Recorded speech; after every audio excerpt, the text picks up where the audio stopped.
आदमी जो भी अपने को समझदार मानता है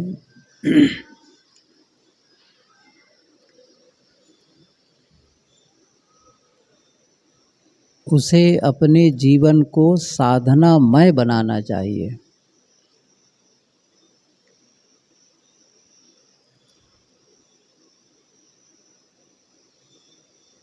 जो अपने जीवन को साधनामय बनाएगा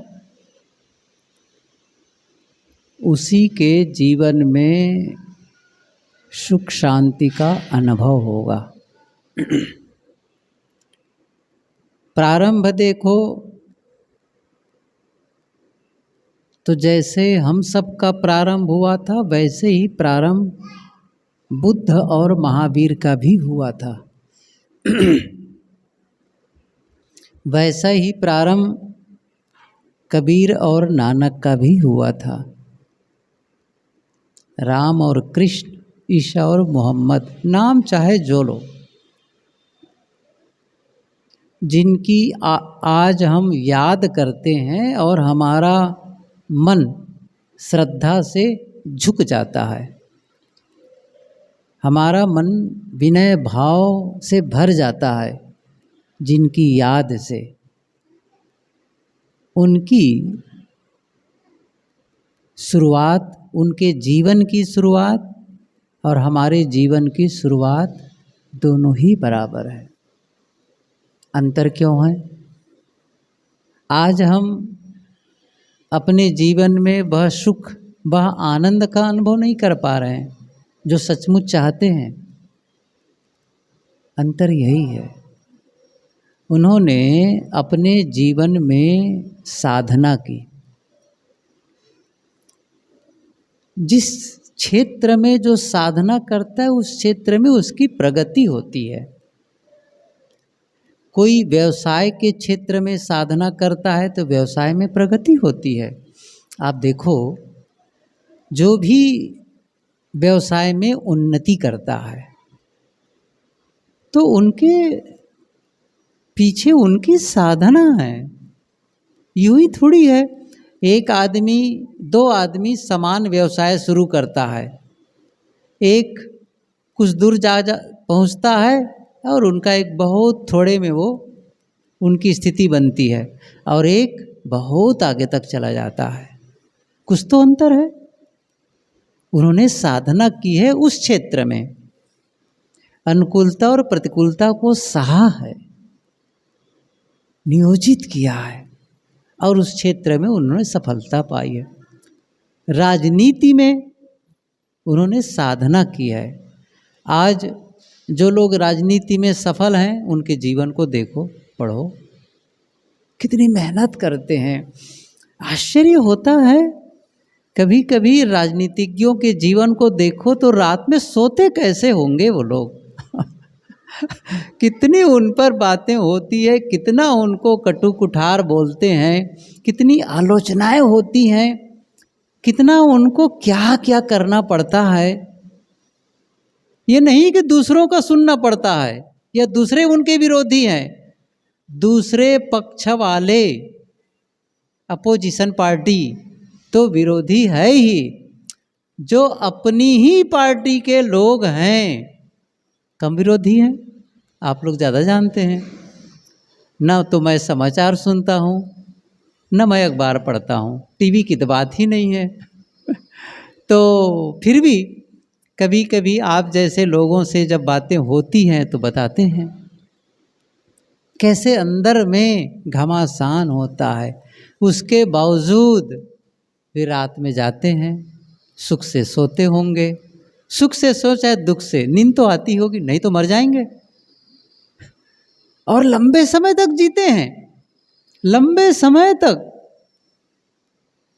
राजनीतिज्ञ साधना करते हैं, उनकी साधना उस क्षेत्र की है, व्यवसाय की साधना उस क्षेत्र की है, किसान की साधना उस क्षेत्र की है, वकील की साधना उस क्षेत्र की है, चिकित्सक की साधना उस क्षेत्र की है।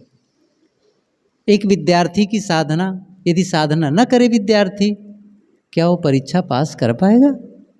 पढ़ते तो सभी विद्यार्थी हैं, लेकिन टॉप में कौन पहुंचता है? जिन्होंने साधना की, जीवन में तपाया, एक लक्ष्य केंद्रित किया और अपनी पूरी ऊर्जा को उस लक्ष्य में लगा दिया। फिर उन्हें भी टीवी देखने का मन होता है, नहीं देखता है। उन्हें बस सिनेमा देखने का मन होता है, नहीं देखता है। ये साधना है कि नहीं है? उन्हें भी जाना होता है, घूमने फिरने का मन होता है, नहीं जाता है। उन्हें भी मित्रों के साथ गपबाजी करने, उन्हें भी मोबाइल में समय बर्बाद करने का मन होता है, गेम खेलने का, नहीं करता है।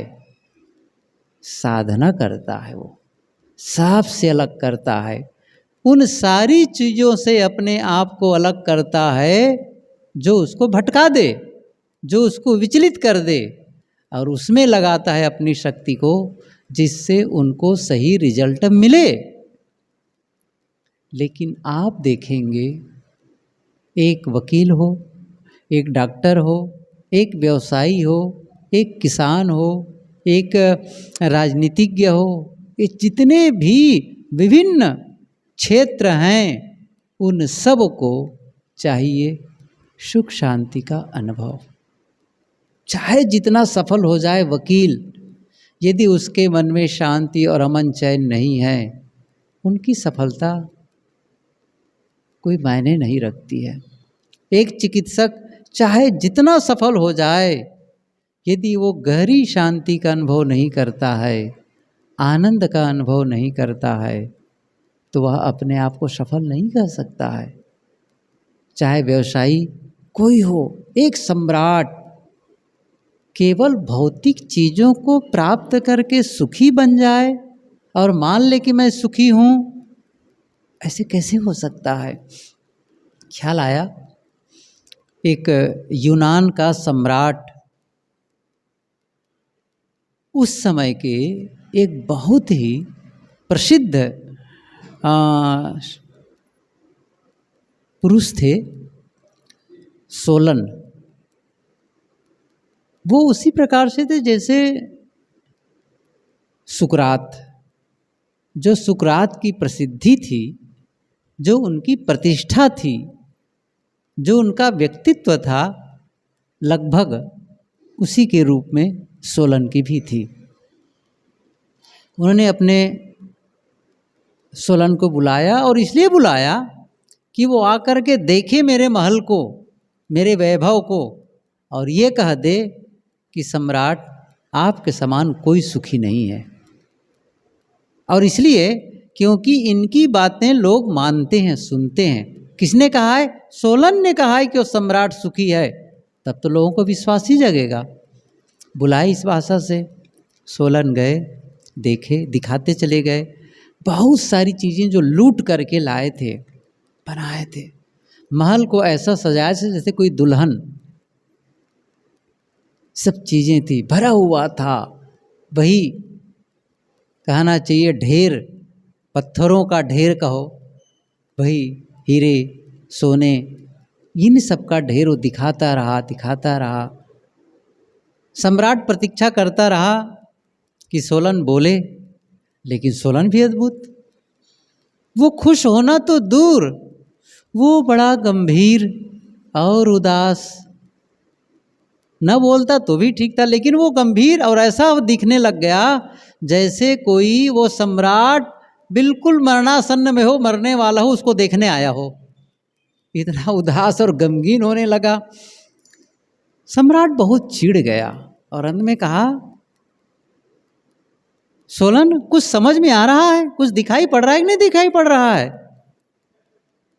क्या नहीं दिख रहा है मेरा ऐश्वर्य?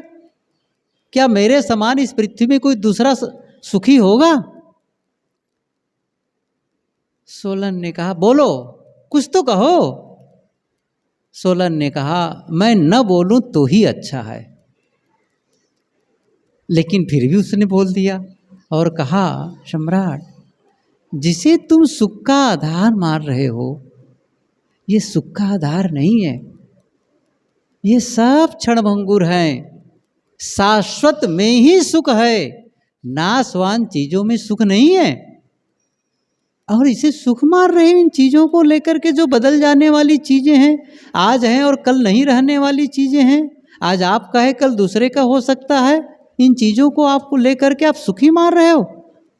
आप बड़े भूल में हो और मूढ़ हो। और वही हुआ जो होना था। सोलन न बोलते तो ही अच्छा होता। उसको गोली मार दी गई। उसी वक्त उसको एक खंभे पर बांध दिया गया और खंभे पर बांध के सम्राट ने कहा अभी भी तुम्हें मैं माफ कर सकता हूं यदि तुम कह दो कि सम्राट बहुत सुखी है।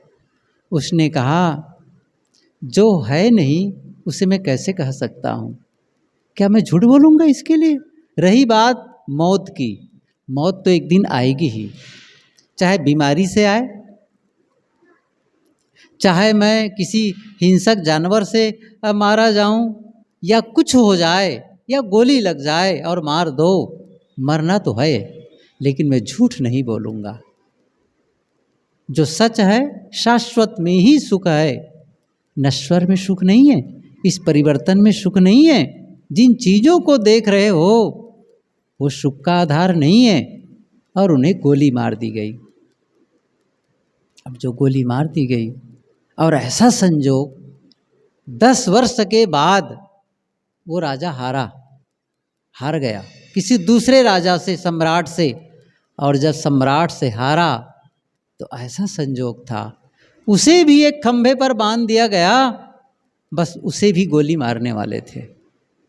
और जैसे गोली मारने की बात थी तैसे उस सम्राट को 10 साल पुरानी घटना याद आई। उस सोलन की बात याद आने लगी। सोलन ने यही तो कहा था, इन चीज़ों को लेकर सुखी मार रहे हो। और मैं ध्यान नहीं दिया था। जैसी सोलन की बात याद आई, उनके शब्द याद आने लग गए। और याद आते आते उन्हें कहने लग गया। और जब गोली लगी तो उनका अंतिम शब्द क्या था? सोलन मुझे माफ़ कर दो, तुम सही थे, तुम सही कह रहे थे, सोलन मुझे माफ़ कर दो। और उसका चेहरा मुस्कुरा रहा था। तो जो सम्राट विजयी था उसने देखा, लोगों से पूछा आखिर ये मुस्कुरा कैसे रहा है मरते वक्त, और कौन सोलन है, और क्या वो सत्य कह रहा था। फिर उसने खंगाला पीछे जा कर के सत्य क्या है। तब ये कथा सामने आई कि 10 साल पहले सोलन ने यही कहा था इस सम्राट को कि इन सब चीज़ों में जिसमें सुखी मान रहे हो अपने आप को, मैं महासुखी हूँ। कहाँ है सुखी, कहाँ है सुखी इन सब चीज़ों को लेकर के। असली सुख भीतर है, शाश्वत में है। और इसी भीतर के शाश्वत सुख को समझने के लिए हमें साधना की ज़रूरत होती। मैंने शुरू में कहा था, हर आदमी जो भी समझदार है साधनामय जीवन जिए। और साधनामय जीवन जीने का मतलब ही यही है, जो भी व्यर्थ है उसे हटाते चलो, और जो सत्य है, जो सार्थक है, जो सचमुच आप हैं उसे बचाते चलो, उसे बचाते चलो। आप क्या देखेंगे, क्या है? आप देखेंगे बस मेरे अलावा कुछ भी नहीं है जो मेरे साथ रहे। मेरे अलावा ऐसे कोई चीज़ नहीं है दुनिया की जो मेरे साथ रह सके। ऐसी कोई संपत्ति नहीं है जो साथ चले। असली संपत्ति क्या है? जो विपत्ति में काम आए। और सबसे बड़ी विपत्ति क्या है? सबसे बड़ी विपत्ति है मौत। मौत से बढ़ के कोई विपत्ति है? मौत में कौन बचाएगा? कौन है जो मौत में सुरक्षा करे? वही जो मैंने इकट्ठा किया है, बाहर जो दिख रहा है नहीं, आपका जो अंदर में आपने इकट्ठा किया है। ध्यान दीजिए, आप थोड़े थोड़े समय बैठ करके, घंटों काम करके जो आपने इकट्ठा किया वो आपके मौत में सहयोगी नहीं होगा। उस समय कौन सहयोगी होगा? जो आप कुछ घंटे के लिए, कुछ मिनट के लिए रोज अपने आप में इकट्ठा करते थे। वो रस, वो अमृत, वो कौन सा था? वो है आनंद का अनुभव, शाश्वत का अनुभव। वह जो सदा है, जहाँ जाकर के आप सब भूल जाते हैं, कुछ भी नहीं। उसी प्रकार से जैसे आप गहरी नींद में जाते हैं, जरा ध्यान दो, रात में बिस्तर पर जाते हैं और गहरी नींद लग गई, सपन भी नहीं है, उस समय कौन सा दुख है? एक आदमी का घोर अपमान हुआ है, बहुत अपमान, और उस अमर्ष में वो दुखी है। एक आदमी का धन छीन गया, किसी ने धोखा दिया या किसी ने लूट लिया, बहुत सारा धन चला गया है। एक आदमी है जिसका प्रिय का वियोग हो गया है, चाहे उसका बेटा हो, चाहे उसका और कोई संबंधी हो, उसका वियोग हो गया हो। ये सारे लोग दुखी हैं, चाहे प्रिय का वियोग हुआ हो, चाहे धन हानि हो, चाहे अपमान हो गया हो, सब दुखी। लेकिन जब गहरी नींद आ गई, अपमान बोध है, धन के छूटने का दुख है, प्रिय के वियोग का दुख है, कुछ भी नहीं है, सब भूल गए और शांत, एकदम सन्नाटा। क्यों? आप सो गए, सब भूल गए ना, सब भूल गए। लेकिन जैसे जागे फिर याद आई उसने मेरा अपमान किया, जैसे जागे फिर याद आई उसने मुझे नुकसान किया, वैसा हो गया, मेरा प्रिय का वियोग हो गया, फिर दुख आ गया। जितनी बार याद करते हैं उतनी बार दुखी होते जाते हैं, जितना भूलते चले जाते हैं उतना आप शांति। तो आप केवल सुषुप्ति में न भूलें, जागृत में भी भूलें। जब आप जाग रहे हों और सब कुछ भूल करके भीतर मौन और शांत हो जाते हैं, यही तो ध्यान की अवस्था है, यही तो साधना की ऊंचाई है। ध्यान में हमें यही करना है। आने वाले 5 दिनों के लिए जो ध्यान शिविर प्रारंभ हो रहा है, और आपको जब भी समय मिले